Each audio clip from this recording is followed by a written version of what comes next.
Bonjour à tous, merci de nous rejoindre sur 8 Mont Blanc. Nous sommes ensemble pour une nouvelle semaine d'actualité. Et voici tout de suite les titres de ce lundi 9 novembre 2020. Les plus impatients ont déjà réfléchi à la couleur des guirlandes, mais y aura-t-il un sapin dans notre salon cette année? Les producteurs de sapins naturels ne font en tout cas pas partie des commerces essentiels. Impossible de s'en procurer pour le moment. Nous partons à votre rencontre pendant ce confinement. Comment vivez-vous cette période morose et bien souvent synonyme d'isolement? Nous allons ce soir dans le pays de Fillière, en Haute-Savoie. Les Français pourront-ils s'offrir un sapin naturel pour Noël? La question se pose puisque les producteurs ne peuvent en tout cas pas en vendre pour le moment. Pour un secteur qui fait traditionnellement son chiffre d'affaires pendant cette période bien précise, le temps presse. Cyril Pellevat, sénateur de Haute-Savoie, a écrit directement au Premier ministre Jean Castex. Il demande l'autorisation de la vente de sapins d'ici à la fin du mois. Sébastien Germain a rencontré un producteur inquiet à Vallières. Reportage. Produit saisonnier par excellence, le sapin de Noël est-il un produit essentiel? Pour le moment, pour le gouvernement, la réponse est non.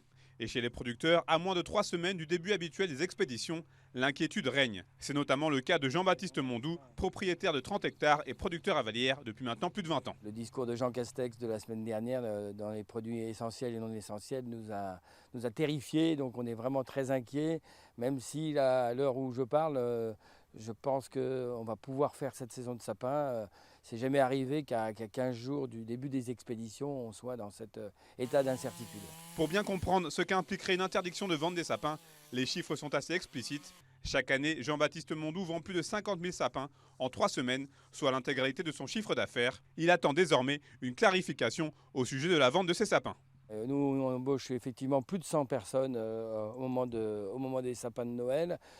Donc ça fait vivre quand même pas mal de monde dans notre région, Rhône-Alpes. C'est un symbole universel qui dépasse même la religion chrétienne. Donc c'est un symbole universel, c'est l'arbre de vie. Il faut le faire rentrer dans les maisons et en plus c'est un sapin de Noël naturel, donc qui est écologiquement, on va dire, cultivé, comme vous pouvez le voir derrière moi, cultivé pour cela. Mais fort heureusement, les producteurs de sapins ne sont pas seuls. Cyril Pellevat, sénateur de Haute-Savoie, a récemment écrit au Premier ministre et au ministre de l'Agriculture pour leur demander une autorisation de la vente de sapins à partir du 25 novembre prochain. Notre rôle à nous de parlementaires, c'est de pouvoir faire évoluer les choses et de pouvoir faire prendre en considération au niveau du gouvernement des impacts sur le terrain. Le fait de pouvoir avancer un petit peu les choses, c'est pour éviter qu'on ait une concentration de gens au même moment, donc aussi pour éviter la propagation du virus. C'est pour ça qu'il y avait en gros urgence à avoir une décision, un arbitrage au niveau du gouvernement pour que les producteurs puissent se préparer et qu'on puisse, le cas échéant, dès le 25 novembre, avoir finalement une filière d'approvisionnement qui soit prête et pour le coup qu'on puisse bien évidemment pérenniser ce secteur économique. En attendant de savoir s'il pourra vendre ses arbres de Noël cette année, Jean-Baptiste Mondou ne se laisse pas abattre. La semaine dernière, il a planté 8000 jeunes Norman qui arriveront à maturité pour Noël 2029. Confinement oblige, la chasse a été interrompue, mais les chasseurs vont pouvoir réarmer leurs fusils. Le préfet de Savoie indique que la régulation des espèces de faune sauvage responsables de dégâts est nécessaire. Il autorise ainsi, dans le respect des règles sanitaires strictes, la chasse aux sangliers, cerfs et chevreuils.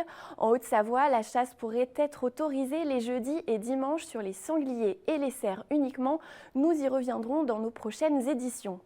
Et puis après les hommes, il faut confiner les oiseaux. Depuis la détection du virus de grippe aviaire H5N8 sur 2 cygnes aux Pays-Bas le 23 octobre dernier, le nombre de cas dans la faune sauvage ne cesse de croître en Europe.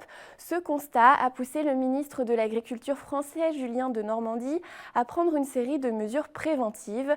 Le risque d'introduction de la maladie par les couloirs de migration empruntés par les oiseaux sauvages est passé de modéré à élevé dans plusieurs départements, dont la Savoie. Dans ces départements, il est obligatoire de protéger tous les lieux de détention par un filet ou de maintenir les oiseaux à l'intérieur.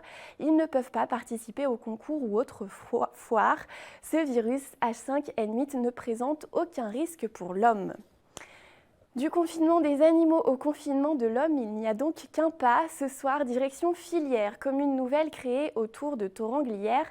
Fanette de Buisson est allée à la rencontre des habitants de la commune qui vit à l'heure de ce reconfinement. Reportage.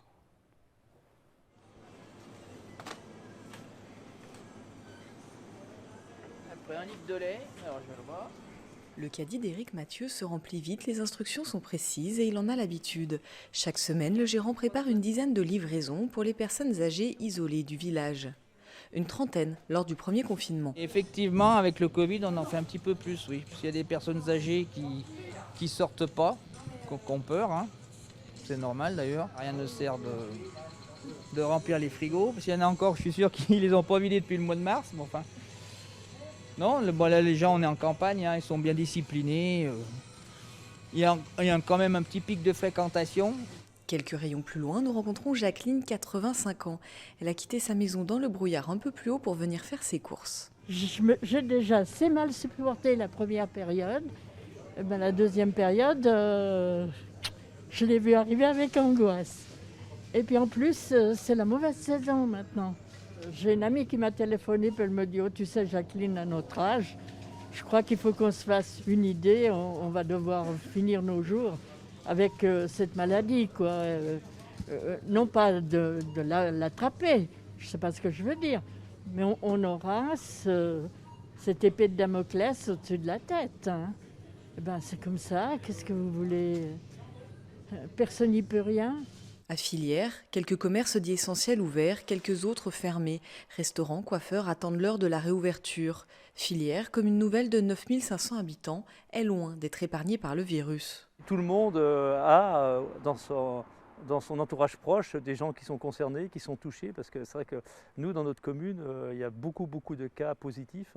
Les grosses problématiques, c'est de maintenir les services publics ouverts, parce qu'on a des agents, forcément, qui sont aussi touchés.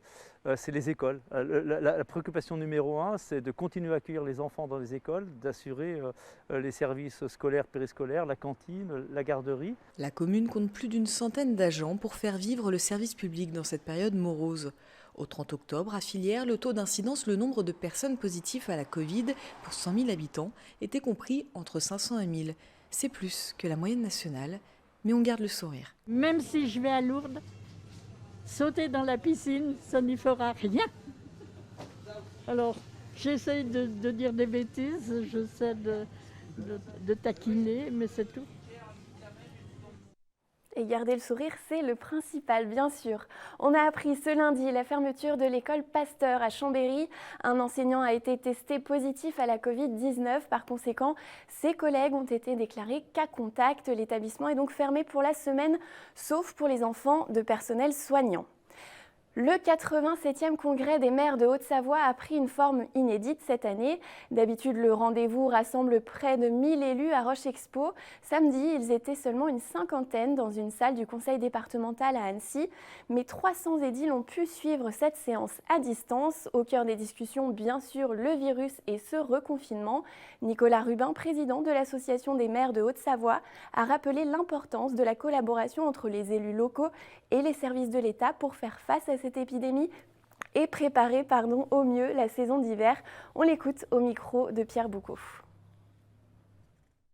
L'économie du territoire, qu'elle soit touristique ou autre, le département de la Haute-Savoie est très lié au tourisme et on le sait. Ces professionnels, ces socioprofessionnels attendent des signaux. Aujourd'hui, la situation sanitaire est telle que les signaux, eh bien, on aurait tous envie de les donner. Maintenant, il nous faut avoir un peu de patience. Il faut qu'on fasse barrage à la propagation de cette épidémie. Je crois que l'ensemble des élus du territoire adhèrent fortement à cette chose. D'ailleurs, le préfet a rappelé qu'aucun élu n'avait pris un arrêté autorisant l'ouverture des petits commerces dits non essentiels. Je crois qu'on doit d'avoir une solidarité en termes de santé, mais plus on va avancer dans la saison, on est simplement en début novembre, l'attractivité touristique va se faire ressentir et à cet instant-là, les socioprofessionnels, les stations de sport d'hiver, le personnel saisonnier va attendre un signal de l'État. En tout cas, l'État qui s'organise aujourd'hui, comme l'a dit Monsieur le Préfet, entre le département de la Savoie, celui de la Haute-Savoie et celui de l'Isère, sur une commande du préfet de zone, d'élaborer un dispositif et en tout cas une réflexion commune sur les modes opératoires à mettre en œuvre à l'endroit des populations touristiques, si les stations, en tout cas quand les stations auront le feu vert pour ouvrir. Leur nombre a explosé suite au premier confinement. Les cyclistes sont de plus en plus nombreux sur les routes partout en France. La Haute-Savoie ne fait pas exception et pour en parler, nous sommes en ligne avec Guillaume Spillmann. Bonsoir, merci d'être avec nous. Bonsoir. Vous êtes membre de la commission circulation de l'association Roule & Co. Alors Roule & Co est devenu un véritable acteur incontournable du monde du vélo dans le bassin annécien. En quelques mots, quel est le rôle de la commission circulation dont vous êtes membre ? Oui, donc Roule & Co, c'est une association qui milite pour la promotion du vélo comme moyen de déplacement dans Annecy et son agglomération. C'est une association qui a fêté ses 10 ans cette année avec un peu plus de 1000 adhérents. Et outre l'atelier de réparation participative, des activités de vélo-école, on a aussi cette activité de commission circulation dont le rôle est en fait d'être l'interlocuteur des élus, des services techniques, à la fois d'Annecy, du Grand Annecy, et puis aussi parfois des communes limitrophes, sur des sujets d'infrastructures cyclables. Travailler ensemble pour développer les pistes cyclables, résoudre les points noirs. Donc on fait tout un travail de recensement, de remontée des points noirs, pour ensuite s'occuper de ces sujets-là avec les élus et les services techniques et améliorer la cyclabilité de la ville. Effectivement, pour comprendre un petit peu cette problématique, vous réalisez notamment des opérations de comptage. Votre dernier comptage a eu lieu en septembre. Il a été réalisé sur 12 points de la ville pendant 1 heure, entre 7h30 et 8h30. Et vous avez compté 1578 cyclistes, soit 4% de plus que l'automne dernier. Est-ce que vous vous attendiez à une plus forte augmentation ? Alors, c'est vrai que c'est des comptages qu'on fait maintenant depuis 3 ans. C'était le 5e comptage, on les fait 2 fois par an, au printemps, à l'automne. Malheureusement, le printemps cette année, avec le premier confinement, le comptage n'a pas pu avoir lieu. Et c'est vrai qu'on constate une tendance à moyen terme qui est plutôt de l'ordre de 10% d'augmentation du trafic cycliste dans la ville chaque année. Cette année, c'est peut-être un petit peu en dessous de ce qu'on attendait, notamment parce qu'on sait que de manière générale, il y a quand même vraiment le vélo à le vent en poupe. Donc on pouvait s'attendre dans l'absolu à dépasser cette tendance à moyen terme. Je pense que la météo a joué parce que c'est vrai qu'à la période où on a compté, on essaye toujours de viser des jours où la météo est correcte, mais là on n'a pas eu de chance, il n'y a pas eu vraiment de belles journées. Donc 4% cette année, mais ce qu'on a envie de retenir quand même, c'est cette tendance un peu plus lourde, plutôt à moyen terme, où on est plutôt de l'ordre de 10% de nombre de cyclistes comptés. Est-ce que vous avez pu constater à votre échelle un effet post-confinement, avec ce premier confinement déjà au printemps ?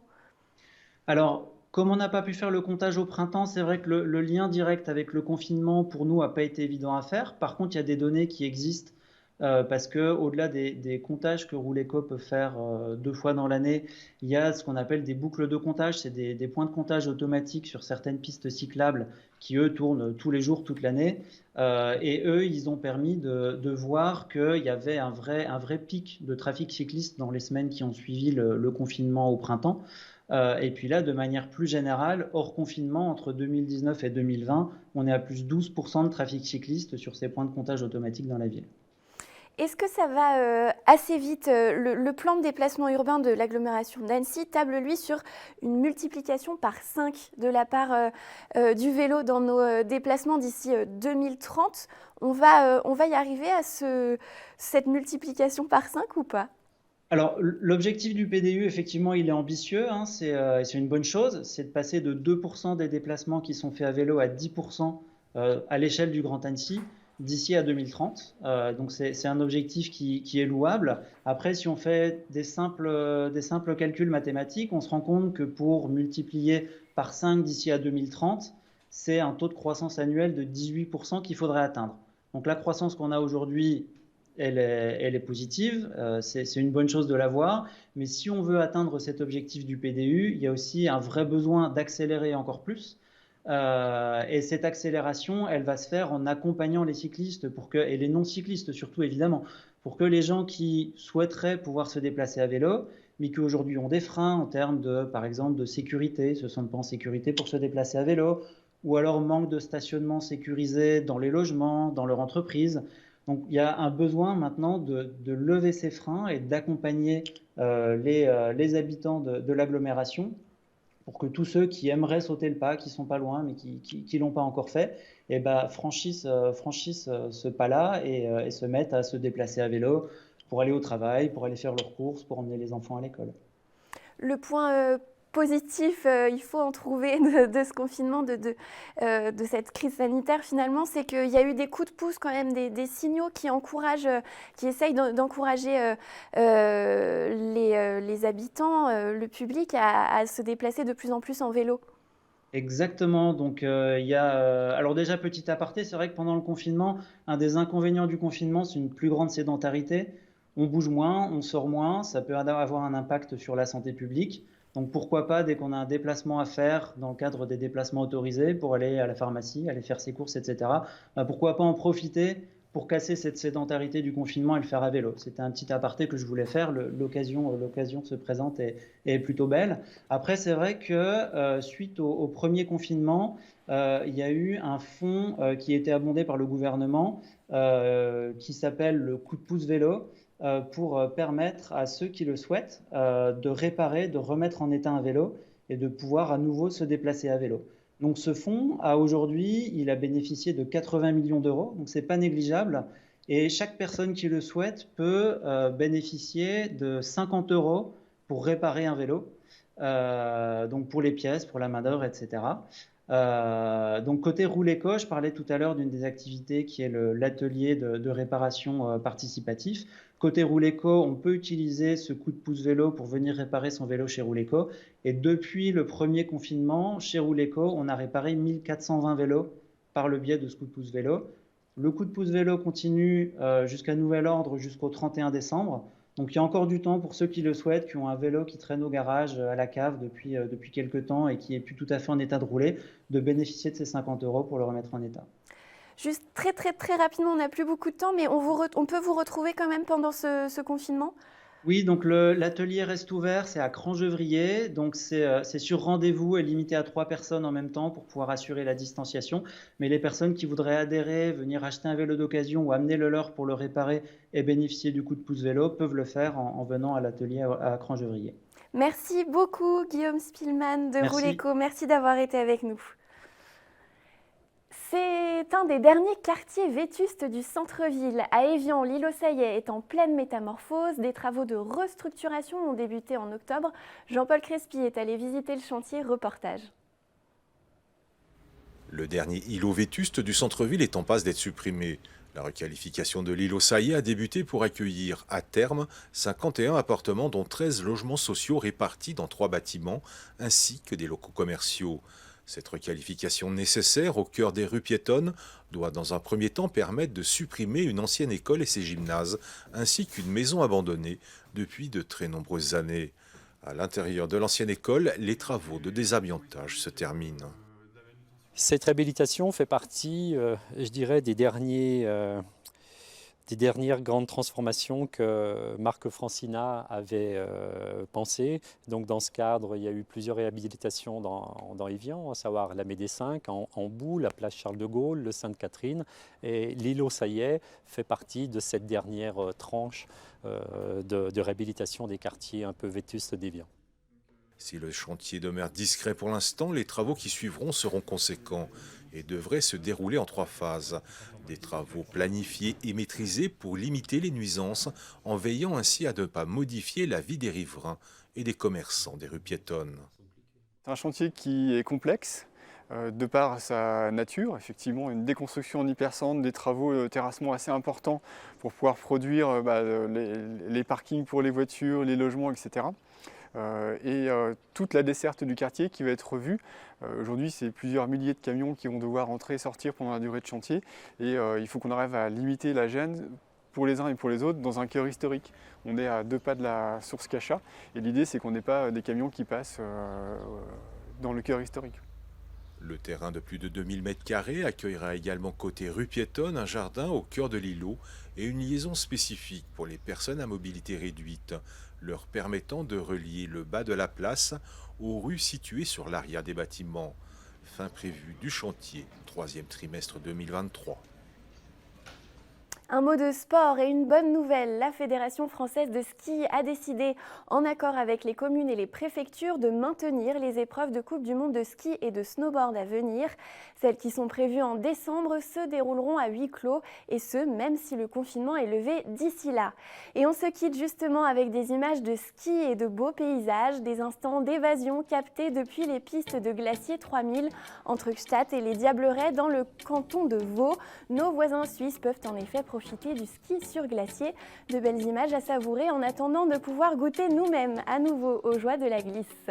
C'est la fin de ce journal, merci de l'avoir suivi. Dans un instant, un nouvel épisode de Panorama. Cette semaine, nous allons à la rencontre des acteurs de la culture et de l'événementiel très touchés par cette crise. Je vous retrouve demain pour un nouveau journal. D'ici là, prenez bien soin de vous. Belle soirée sur 8 Mont Blanc.